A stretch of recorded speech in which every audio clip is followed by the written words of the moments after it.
Program Coordinator here at Town Hall. On behalf of the staff at Town Hall Seattle and the Northwest Center for Creative Aging, it's my pleasure to welcome you to our presentation with Judy Kinney. As we get underway, I would like to acknowledge that our institution stands on the unceded traditional territory of the Coast Salish people, particularly the Duwamish.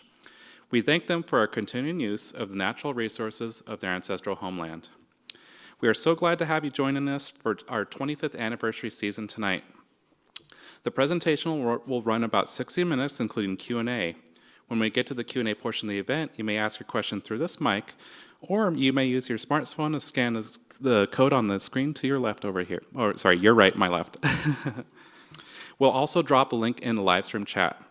You can ask a question at any time, and you can help us by keeping your questions concise. Town Hall is adding new events and podcasts every day. Visit our website to join our email list and get the latest updates as more programs are added throughout the season. Town Hall's work is made possible through your support and the support of our sponsors. As part of our Arnold G. Mitulski Science Lecture Series, this event is supported by Microsoft, Peach Foundation, Hugh and Jane Ferguson Foundation, and Science in Seattle. Town Hall is also a member-supported organization, so I'd like to thank all of our members who are joining us tonight. If you share in Town Hall's goal of a community energized and empowered by considering questions of politics, science, and culture, please consider supporting us and by becoming a member. You'll find information on our website.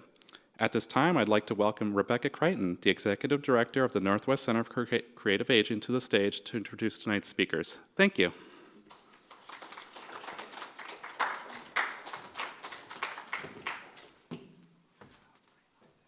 Thanks, James. Welcome. I'm so glad to see such a good turnout for this. I'm Rebecca Crichton, Executive Director of the Northwest Center for Creative Aging. We are coming on over a year of having monthly events in collaboration with Town Hall that speak to people of all ages, but in particular focus on how we're aging in our community. We all are aging. In case you didn't know, we all age every day. Just want to put in a word for that process that some of us don't want to admit to, but we are, and so there it is. I am delighted to welcome Judy Kinney. She is a colleague of mine from the past, and she is now doing wonderful work in the community. She's brought 3 of her colleagues and people who she will tell you about, and I will tell you about. But I'm so glad you're here. As James said, do have questions, keep them succinct. All of this will be on a, we'll have the link to this in a couple of weeks so you can take it and share it with other people because it's going to be worth sharing. So without spending much more time, I'm going to invite everybody to come up, and I will tell you who they are. So Judy Kinney,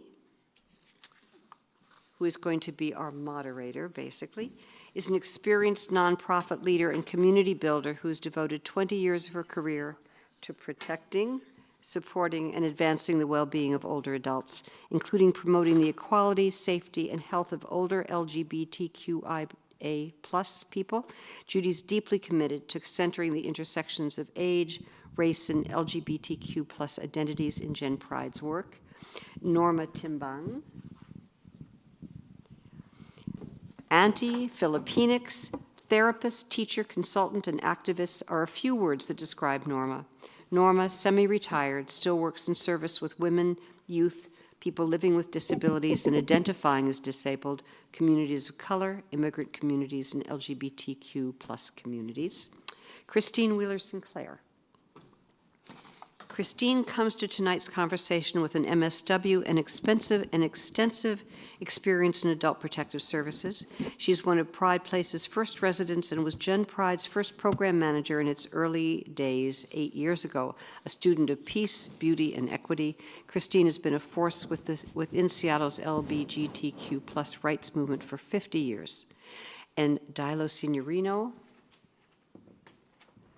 longtime Capitol Hill resident and Seattle University graduate, Dilo is also one of Pride Place's first residents. At Pride Place in the GenPride Center, Dilo is always ready to lend a hand and is grateful for having a community of peers at his fingertips. Please join me in welcoming Judy Kinney, Norma Timbang, Christine Wheeler-Sinclair, and Dilo Signorino.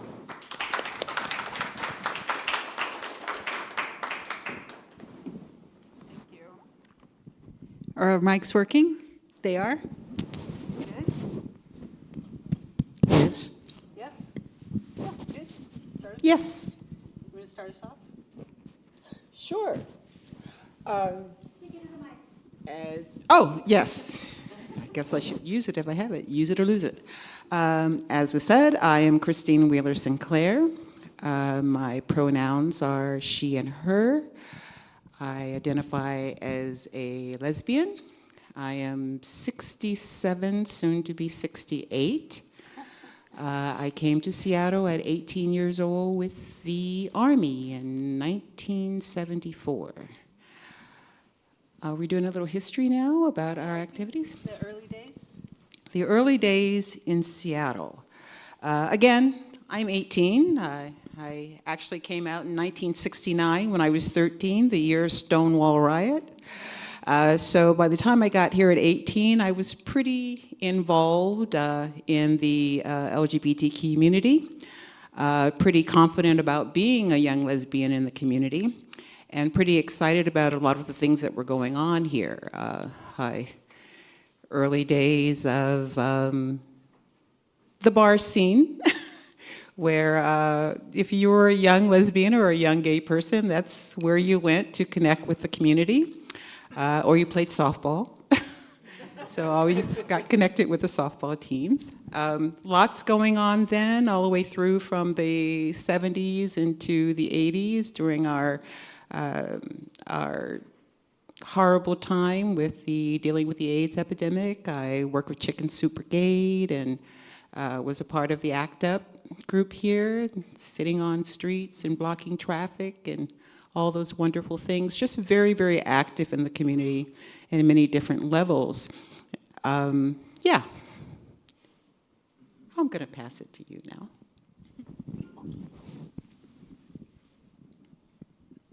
Hard act to follow.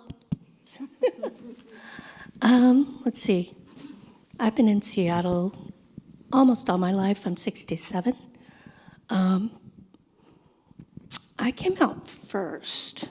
Oh, I actually identify as she or they. I have an X at the end of my ethnic identity, Philippine X, to identify the non-binary identity that I hold. I also am a grandmother, great-grandmother. Came out first in 75. Didn't know anybody who was Filipino. And didn't know any lesbians who were Filipino. That wasn't happening here. That didn't rise up. I think they were all hidden because I couldn't find them. So I was with a theater group at some point, anti-imperialist theater group, and they said, go down to Bay Area and find out what they did in their theater project. There was a lesbian woman who was Filipino. I'm like, what the heck? Where you been all my life? So that's when I came out, and then came out again. I was married to a military man. We lived close to Fort Benning, Georgia. I worked on base. So my queerness or my polysexuality did not come up. Neither did his. It was silenced, pretty much. Interestingly, I worked for morale support. And my support of morale was pretty auspicious. I mean, I was giving people tickets to the baseball games and joined the theater. That's where I find my gays. Theater, musical theater, on base. Then I came out again. After that, I came out again when I got back to Seattle. And I started doing a lot of community work. I wrote articles in the International Examiner. Some of you might know that. It's a paper that gets published out of the International District. And one of the things that I learned was that there was an HIV/AIDS epidemic happening. And so I was pulled in to do some of that work. A lot of the articles I wrote were interviews of people who were impacted by the AIDS epidemic. The idea of coming out at that point was still scary to me because I was in the university and my children were still growing up. And I didn't know what to say to them. I had been divorced already, but at that point, in those early days, we started doing stuff in collaboration with ACT UP, in collaboration with POCAN. We created an organization called Asian Pacific AIDS Council. Don't know if any of you remember that, but eventually became a program person there. And we ran a bunch of fun community projects. Yeah, I'm 63 years old.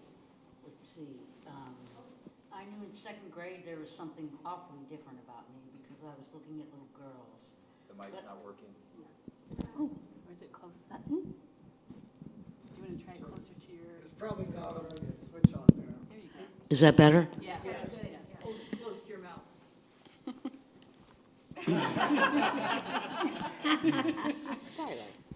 Sorry.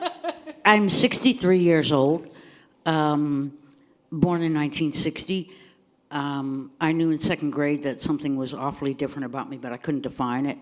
Came out when I was 13, and I'm old enough, I was from a family where they tried to beat it out of me. Left home the day I turned 18. And have been without family ever since. So I am a non-operative transgender boy. And I've been offered tea on many occasions, and I always reply the same way. If I have any more tea than what God gave me, I'm liable to kill someone. I get that. And I'm Judy, and I'm getting ready to celebrate my birthday. I'm calling it the year before the year, so I'm in birthday season, and I identify as queer and lesbian. I am also, my pronouns are she and they, and I have definitely been coming out with my they. If I was a young person coming up, I would definitely be more gender nonconforming, but I definitely grew up with all that stuff. I came out in the mid-90s. I was the oldest person at the time in my life who ever came out. I was 35. We know that's not true. But it was in the era of Ellen and Oprah, and I was really glad that my mom had Ellen and Oprah to make sense of what was going on, because I grew up in a white Southern culture, even though I was raised in Tucson, Arizona, but it was home and church was definitely white Southern culture. But I've also just always lived into my commitment around racial and social justice. And with GenPride, so I'm also celebrating a year as executive director with GenPride. It's just brings everything together. So everything that I love most, I love old people, I love queer people, I love community. Look at us. So it's a good thing. So I want to just take a few minutes and just talk about GenPride so you know about what's happening. This group up here, we're really excited about this culture shift. And we'll talk about that. And then we'll spend some time just talking through, what do we love about our identities and who we are in this moment, what's challenging, and what are some futures that we're imagining. And so we hope that as we're telling stories, there's things that you can relate to as well. But let's start with GenPride. And I have the clicker. So we estimate that there are 26,000 LGBTQ plus elders, so people aged 55 plus in King County. 26,000 people. And, we're a part of every community across race, ethnicity, class, ability, every single zip code, every single neighborhood. We are there. And wherever we are, however we identify, we experience increased financial insecurity, lack of affordable housing, affirming health care, challenging accessing senior services, social isolation than our straight peers. And for those within our community who identify as Black and brown folks, face even greater disparities in these areas. 26,000 people. If this is news to you, ageism, homophobia, transphobia, racism are responsible. Let's be clear. But GenPride is here to transform what it's like to grow older as LGBTQ plus in Seattle and King County. We do this through programs, services, and education, centering well-being and belonging, so that elders throughout King County feel cared for, celebrated, and centered in community. We just celebrated our 8th anniversary, and we're proud to be a part of Pride Place. Who knows about Pride Place? Okay, good. Smack dab in the middle of Broadway, we're neighbors to neighbors. And it's an exciting place to be. Pride Place is managed by Community Roots Housing. It has 118 one-bedroom and studio apartments that are affordable. And GenPride, the GenPride Center is the anchor tenant. And we provide senior services to the residents of Pride Place, Capitol Hill, and King County, residents who are 55 and older. And it's important to know that 26,000 people, GenPride and the GenPride Center, we're the only senior center designed for LGBTQ plus people. That's, just put that in perspective. And yet we want to be really clear about our agenda that there's a culture shift that centers and honors LGBT seniors. It's been in the works for decades, and we hope that you'll join us in ways that feel good to you. I'm going to keep telling someone else to put the slide forward, and it's me. So you can see some of our progress and milestones over the years. And we just moved into Pride Place this past fall.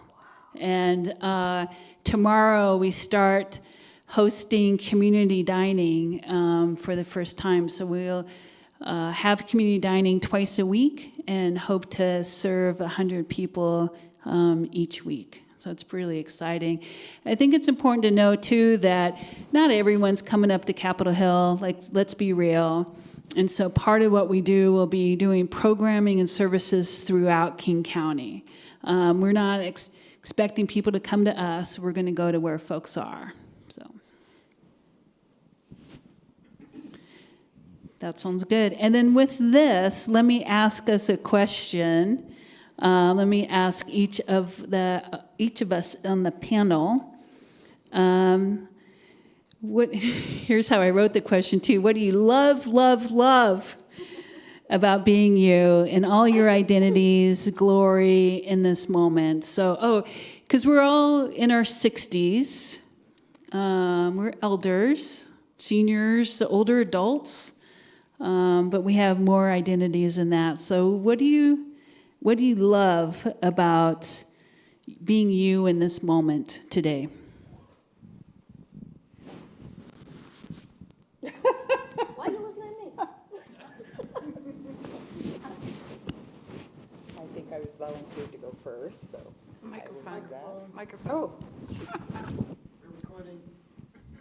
Okay. What do I love about being me? Well, I love everything about being me. I especially love identifying and being an elder. In my culture and in my personal belief, being an elder is a position of honor in your community. My elders are very important to me and have a very large effect on my life, on my future, on my past. So I love being in that position of being an elder now. I'm also the elder female in my family now. So I have grandchildren and younger people looking up to me. And I'm an elder in my community that I've been around a long time, and I've seen a lot of things come and go. But there was a time in my life where the thought of being an elder was not a positive thought. It was not something that I was looking forward to. My work as a social worker, in my work as a social worker, I worked a lot with elders when I was in my 30s and 40s, a lot with adult protective services. And during that work, I witnessed a lot of horrors that people were living through as they aged. The loneliness, the health issues, financial issues, the healthcare issues. And then at some point I noticed that while all of these atrocities of life were happening with people as they age, those situations were 10 times worse if you were a member of the LGBTQ community. And there was a time when I became fearful of aging in this world, in this country, in this culture. At that time, when I was in my 40s and early 50s, if I were looking forward to where am I going to retire, where I'm going to live, I happened to be one of those people that lost my family connection when I came out. So I didn't have blood relatives there to look out for me, to take care of me, to do all those things that a lot of people have their families doing. I also was starting to have a lot of friends and relationships, peers that were dying and becoming ill. And I became really aware of how frightening it was becoming for me to think about retiring in our culture, becoming an elder in our culture, because I saw the way elders were treated. So along about the time that I started working for GenPride, and they started this amazing project, idea, dream, longing to create this community where LGBTQ elders could grow, could live, to be protected and honored and cared for. that we didn't have that threat of if we did find some place that we had to retire, some retirement home or community, the possibilities of us having to return to the closet in those environments, because predominantly the people that we saw living in those places were heterosexual, oftentimes very religious. And so there was always that threat of not only can I afford to age in our culture and live someplace safe, other than the horrible places that I saw people living in as they age, but will I be able to keep my dignity as an out lesbian since I was 13 years old? Would I have to worry about going back into the closet again at 65, 70 in order to feel safe, in order to feel a part of a community? And so when GenPride came up with this wonderful idea of, hey, we can create a place for our elders to live, to grow, to still be a part of the community as they aged, I have to admit, when I first heard it, it was a pipe dream to me. It's like, okay, yeah, we can work towards that. But I never truly believed that it would come to fruition. And as it started to, as the building began to rise and the designs and the talk and the money came in and more people got on with the program, and then when it actually did open this year, I couldn't believe, number one, that it was actually happen, and number two, that I was going to be lucky enough to be living in that community that I dreamed of and longed for and hoped for. And to date, it has been a beautiful gift to my life, and I no longer have that fear about where I belong, how I'm going to age with honor and pride, my own community. And I'm just really happy that we were able to bring it into reality and that I live there now. Sweet. Thank you.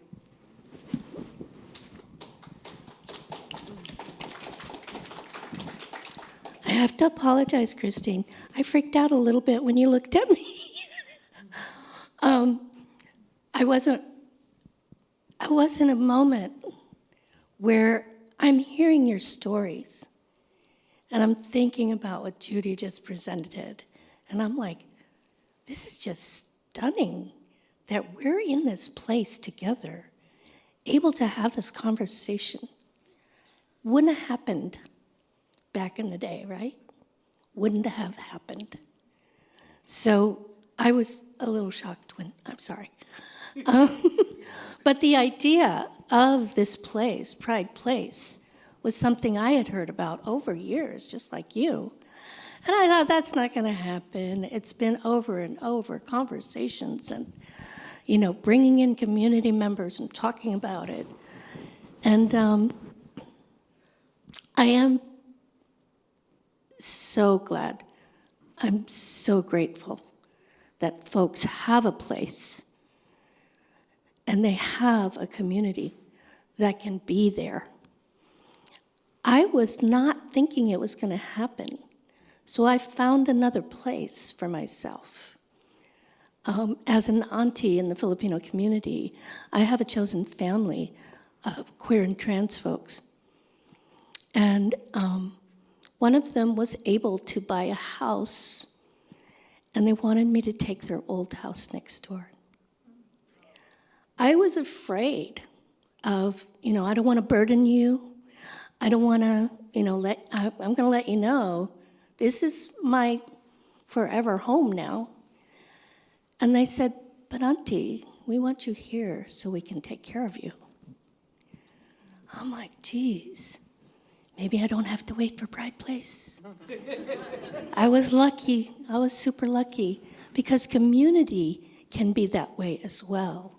And that community in Pride Place and that community that I live in, that's where I see the cultural shift, is that we all understand that aging among us as LGBTQ folks is really a place that can be very fearful, can be a place of uncertainty, can be a place where things are ambiguous and and where we can't necessarily imagine wellness for ourselves with community around us. So as we move forward, I just want to touch base with you, Christine. This sense of what you bring in, the fear. I also have done work with aging and long-term care, and the systems are not set up for us. Systems of care are not set up for us.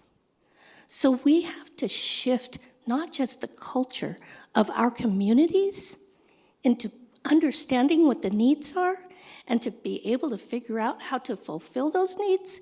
We have to look at the systems around us, healthcare systems, other places where people end up, residentials, and all the other facilities where elders have to take advantage, if they can, of service. And sometimes we run into particular issues. I was doing a workshop, and a particular story came out. And it freaked me out a little bit. I had to look at my co-facilitator and kind of just set aside. There was a provider who was asked to change the clothes of a person who was staying in a facility. Didn't know that they weren't actually opt. They were female, but as the provider undressed this person, they screamed. Can you imagine an elder person whose identity scares people? And that's the thing, right? We have to shift the culture so that that fear is addressed, so that those ways of being with us get corrected. And we do that as a collective of humans who understand what it takes to organize. Sweet, thanks. Dilo? I'm probably the happiest in my life, and I'd say wisdom is a big part of it. I have a lot of confidence in who I am as a non-binary, no-op tranny boy. It took me all my life to like and love myself, and I made it. In terms of Pride Place, my ship has come in, and I'm there, and I struggled to get in, and I'm looking for community. And I want to grow old in my own community. I believe that will reduce the chances of being mistreated. Thank you. I think my part, just listening and sitting here, I would say one thing that is just such an honor, and it's to be able to be an executive director of an agency, of an organization that is helping others, but it's also helping me to work through my own growing older things. Watching everyone move into Pride Place this fall, I was just like, I don't like living in a house. I want to downsize, and made some decisions really quickly. And so there's a beautiful mirror that I get to have where I'm influencing what it's like to grow older in Seattle, King County, and I'm benefiting from that and helping to create that too. And I hope that's what this kind of leads into the next question. But it's, so the next question is, what futures are we imagining and creating and working towards? Because it's, we've talked a bit about what do we love about ourselves and growing older right now, what's challenging, and but we don't want to stop with either of those. They're both real. But what futures are we working towards? And, this is opportunities for folks to think about, what futures am I working towards? How am I influencing what it's going to be like for people to grow older in Seattle and King County? And we know that if we're doing it here, it's influencing what it's like for others as well. So shall we keep the same order? Sure. We have like 5 or 10 minutes at this point before Q&A, if that's helpful at all. Well, I think not only about living with pride, and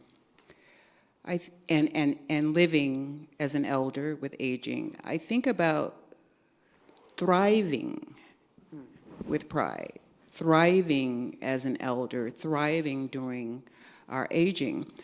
I'm a veteran. I was in the Army, and so I know about all the perks that I get as a veteran, how I'm treated at least once a year in our culture with celebration and thanks. But for many of us who have been in the LGBT community for decades, and even some who have been in for weeks or months or years, I look at it as we are veterans as well. We are veterans of so many wars and transitions, social, medical, on so many, especially for somebody who came out the summer of 1969 during Stonewall. I didn't realize how it was important then, but looking back on that since then, and before then, decades before that, we have survived so many unique, painful, exciting, powerful, magical times in the history that we are veterans. And as an elder, what I think I would like to see us moving towards is more of a recognition of that. We have a place in our culture, in our history. We've been through the wars. The part of our history and our culture that we carry in our blood and in our memories and in our bodies.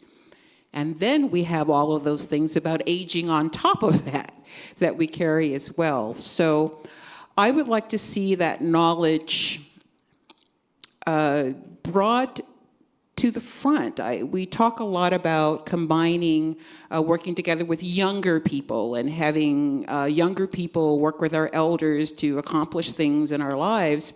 But I also believe that we should nurture the experience of our elders. I believe in elders helping elders, elders teaching elders, elders leading elders. And that is what I'm looking forward to really be able to honor us as we age in a way that the nation sees the value in our wisdom and our age and what we know and what we can offer as human beings, as veterans of this cultural war that we've been fighting for so long.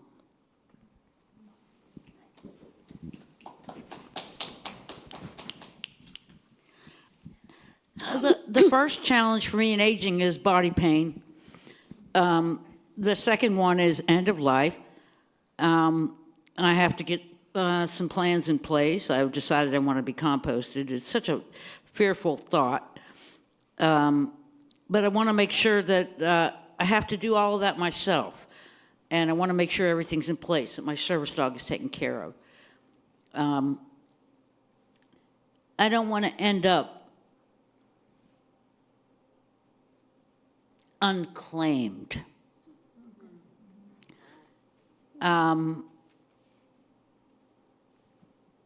That's the challenge for me. As challenging as it is, I'm super excited about elders leading elders. And I love my younger trans friends as well. So.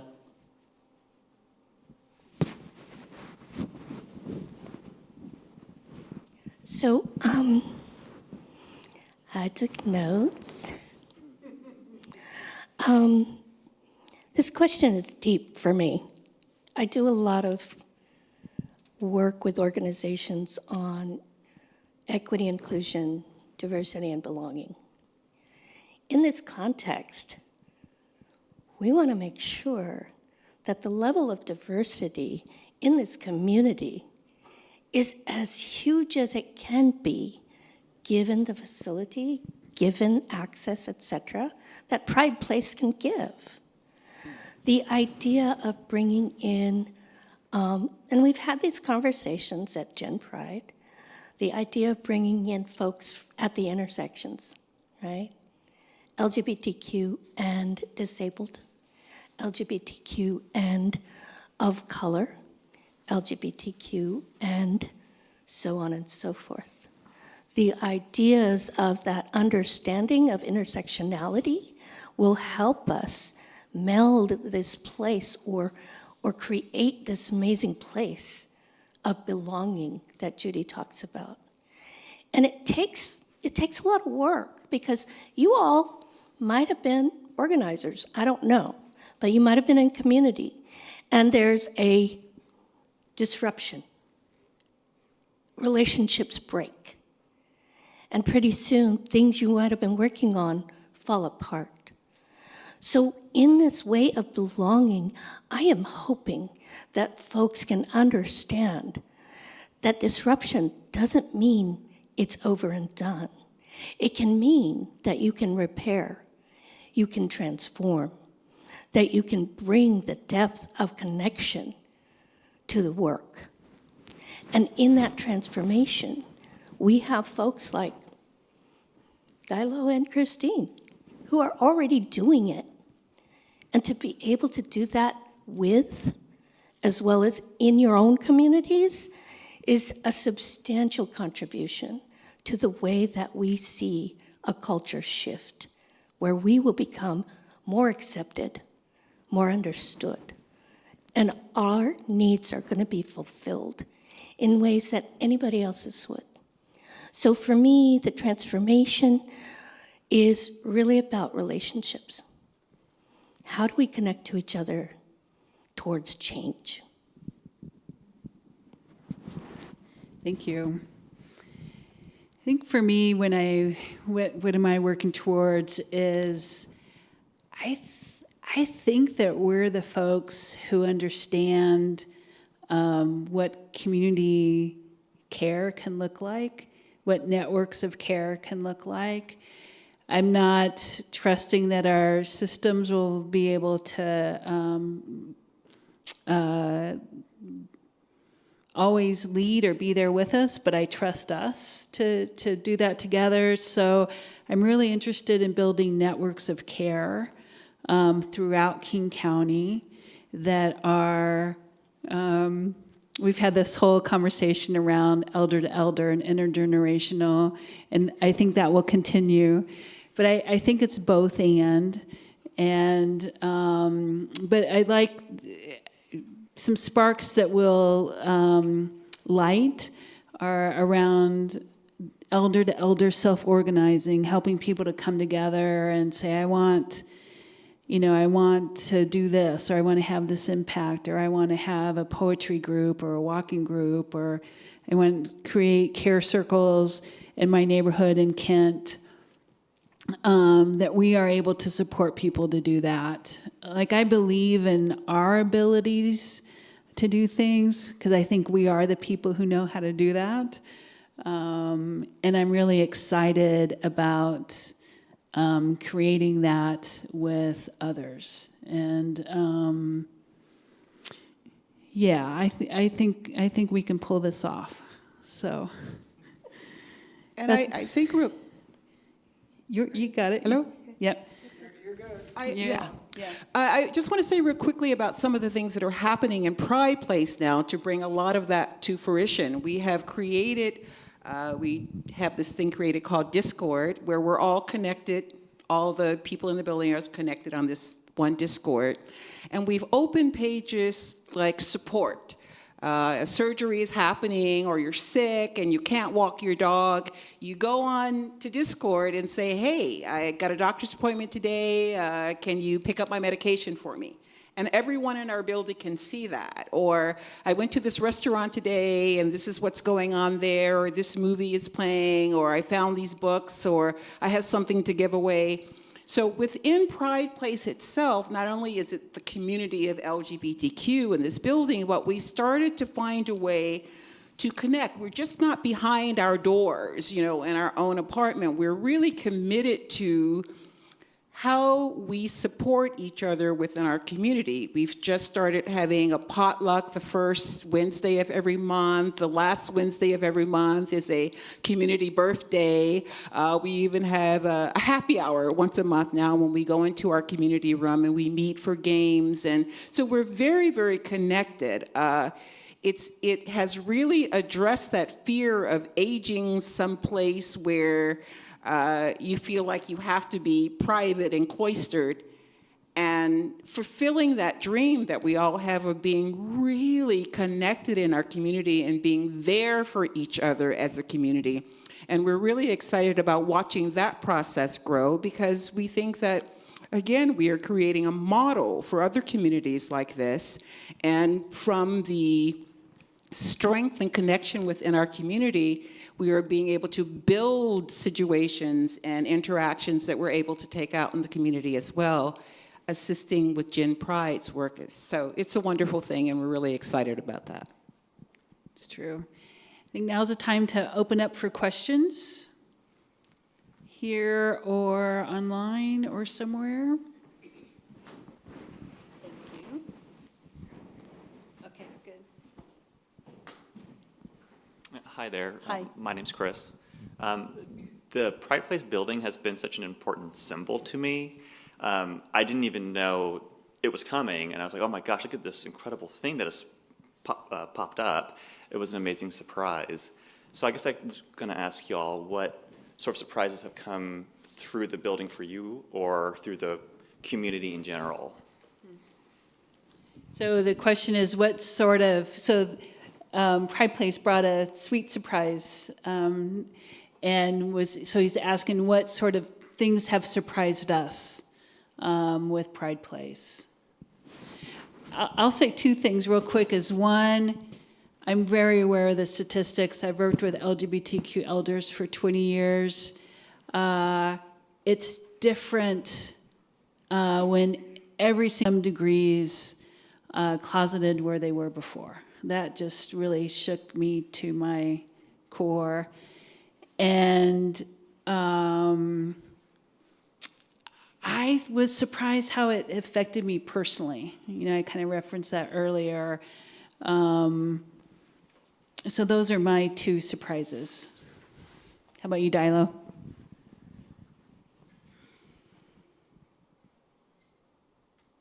If any. What's surprising about Pride Place is, first of all, they didn't skimp on anything. We have the best appliances. It's the most beautiful place. It's beyond what I could have imagined. And there's not one person that lives at Pride Place that I met in the community prior to coming here. And when I realized that's very telling. And so we all came from like little isolated pockets. It's very exciting. I would recommend, and there's still apartments. If you're interested, do it. We'd love to have you. But some of you are too young. Neener, neener, neener. There isn't a day that passed that someone in the building, including myself, literally says they wake up every morning and they cannot believe that they live in Pride Place. They love it so much. I mean, that's the biggest thing. And again, it's beautiful and it's wonderful being there, and it's just a really wonderful place to be. There's so much, we have so much pride in it. We are just so grateful and happy to be there with each other, and it's like a dream come true for all of us. And I sincerely mean that. tell each other that every day. I am not at Pride Place, but I work a lot with GenPride, and I'm super jealous. Because they have a community, they can just knock on a door, and there you are. And I went to a holiday party. It was beautiful.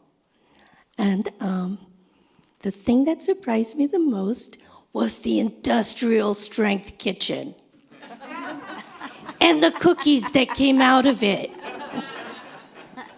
For sure. Yes. Hi, Christine, you mentioned at the top that this is the first community of its kind anywhere. Is there an aspiration or a plan to maybe replicate this elsewhere? And if so, what do you think it's going to take to make that a reality? Well, I think Judy could address that more than me, but I know that there is a trans location opening pretty soon. And I want to say also that the people who live in Pride Place have come from all over the country, just not Washington State. There we have one person who came from Maine. She was looking for a retirement situation for LGBTQ, and Pride came up.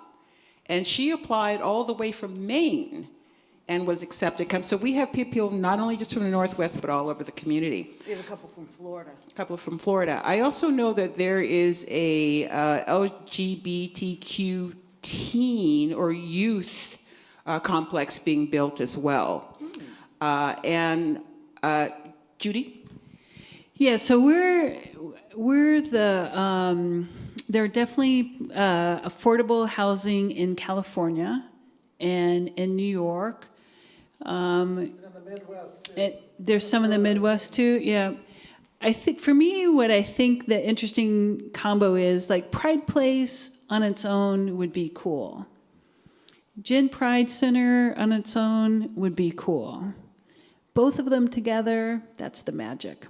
And I think that's the model. I think it's expensive, and so I hope that our future finds other affordable ways to do this too, because we still owe a lot of money on the GenPride Center, and so I hope that we can also figure out how to do this more affordably as well. So, other questions? Yeah. Hi, my name is Veronica, and I'm on the research team that has been commissioned by the state's LGBTQ Commission to do the first of its kind LGBTQ survey across the state. And so we're going to be launching it in June, and I hope you'll all take it. But what I wanted to ask you all is if you could ask a question of LGBTQ folks across the state, what would it be? Of LGBTQ folks in general, or Yeah. or Across the state, yeah. What are you doing for your elders? What are you doing with your elders? I hope that, I would say that without intention, you may not get a sizable elder participation, and I hope that it's intentional, and it does. Because rural queer elders can be really isolated. So, less a question, but I hope there's good intention in finding older LGBT folks. I think I would agree with that. I think that's a question that we were talking earlier about when we were younger and in our 20s and 30s and going to the clubs and on, we would look around and go, where are all the older lesbians? And then we'd go back to dancing and forget the question and didn't need the answer. But as we've aged and we've become those older lesbians, I think, or LGBT in general, I think all communities need to be asked, how do you see your elders and how will you connect?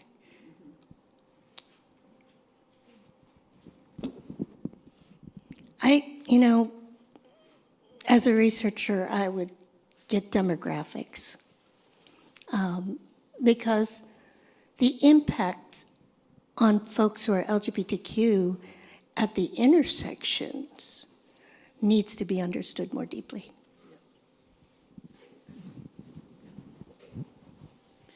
Darlo, anything to add? I would ask, where do you find community? And number two, are you interested in running for office? Thank you. And I know this is being recorded, so I'm just going to say if other people have, interest in survey or helping get the survey out, we'll be collecting data from June 2024 to January 2025. And my email is v.Smith.Smith@Sankofa, SANKOFA, consulting.com. Thanks. Sweet, thank you. There is a question from the community that was submitted. What advice do you have for building intergenerational connections within our community? I think we have a few words on this one.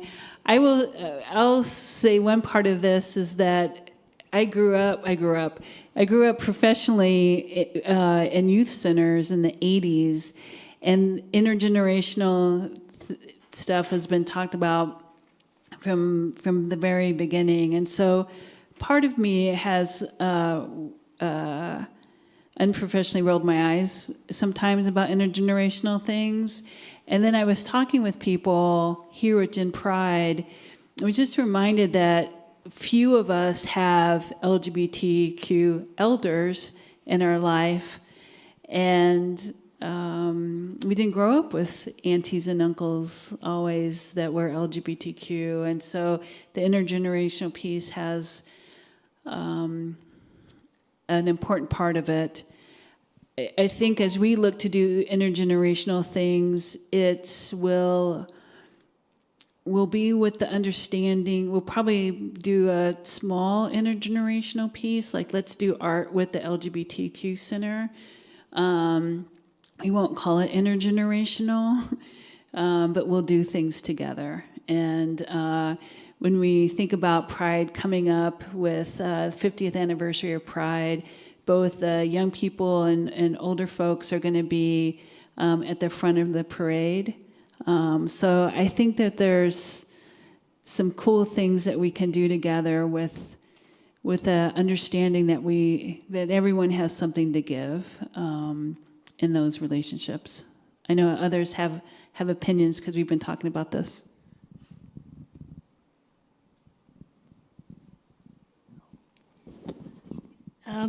My chosen family is quite intergenerational, all BIPOC folks who identify as queer or trans. And the idea that I was the elder in the space of that chosen family means that if I'm sick, they're young enough to have the energy to go get me some soup or make me some soup.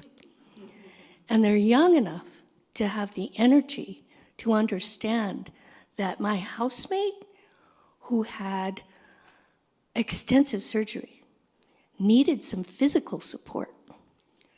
And they're young enough to be able to lift. They're young enough to be able to understand the necessity of ancestral healing, ancestral connection, because our ancestors are that place and that space of not just a spiritual inspiration, but our ancestors created these processes, these systems of chosen family back in the day. If I went back to the Philippines, I was born here actually, but if I went to the Philippines, you would see that in community, in the barangays, in the neighborhoods. You would see that. It's natural. So what I would hope is that intergenerational won't just be younger people helping us, but younger people learning with us and us learning from them. Well, I'll be the devil's advocate in this.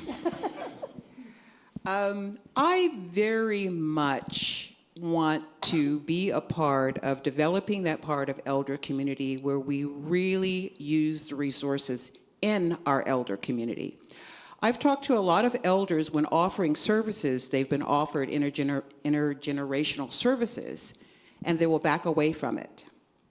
Many of the elders feel like I don't understand this generation. I'm not comfortable with this generation. I feel this generation won't be comfortable with me. There's all kinds of emotional things that happen with a lot of the elders when it comes to doing intergenerational work. I also feel that without the intent, the strong intent to find and use and highlight the experience, the wisdom, the strength, the veterans of our elder community, then we're going to lose a very, very rich part, that elder to elder help, wisdom, understanding, relationship to what is going on in each other's lives. So I am a component of us helping each other in a way that highlights that experience that we bring along with being elders, veterans of our culture. Any last questions? Yes. I'm pretty loud. I just want to make a couple comments, just to make a plug for a couple of elder organizations beyond GenPride. And one is called ALICE, Aging Lesbians in South Seattle. I don't know, I haven't been in touch with them for some time, so I don't know if they're still meeting at the South.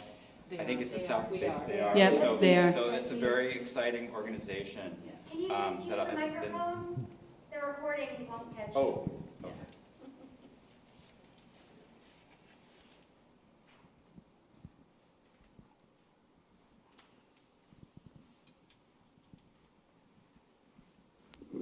So I was making a plug for this organization called ALICE, Aging Lesbians in South Seattle. They meet at, I think it's the Southeast Senior Center. I don't know exactly what their schedule is now, but it's a very exciting group that they've been around for quite a while.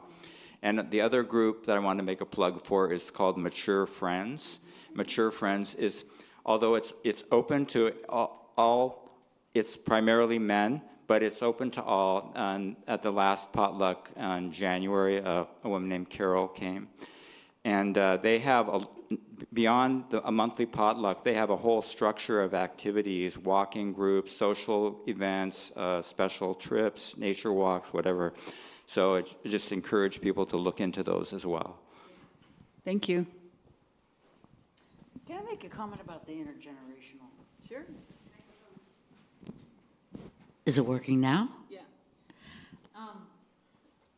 I so agree with Christine. I'm only realizing it now because I'm at Pride Place, but I think there is an incredible need for us to meld and bond as elders and help each other. Speak into the end of the microphone instead of over the top. Point it right out of your mouth. Yeah. Okay. There you go. Okay. So it's very important, I think, that as elders, we do take care of each other, and we're in a position right now to do that. And we're figuring it out. We're in new waters, but we're figuring it out. On the other hand, I feel compelled to be involved with the younger generation because I had no one when I was growing up. My mentors are authors, Leslie Feinberg and Kate Bornstein. There were just no people, so it was exceptionally difficult to grow up with no one to look up to. So I have about 3 or 4 trainee boy friends at young Cornish College of the Arts majors. And for 2 years, we've been getting together on Friday nights. We call it the Friday night smoking sessions. And now they're coming to Pride Place, and they love it. And I love bringing them into Pride Place so that they can experience us. And they keep me up to date, and I get to share history with them. Sweet. And I think there's room for both. It shouldn't be an either-or thing. But again, as elders, we get to choose. You know, we don't want people making programs for us and saying, you should do this because it's this or that. I just want us to have an opportunity that if I want elder mentor, or I want to engage with young people, I can do either or both. And I think that's the part that's missing, that we don't put as much emphasis on both things or energy into both things in an equal manner. Agreed. Good. Any last questions? Comments? All right. Thanks for being a part of this evening.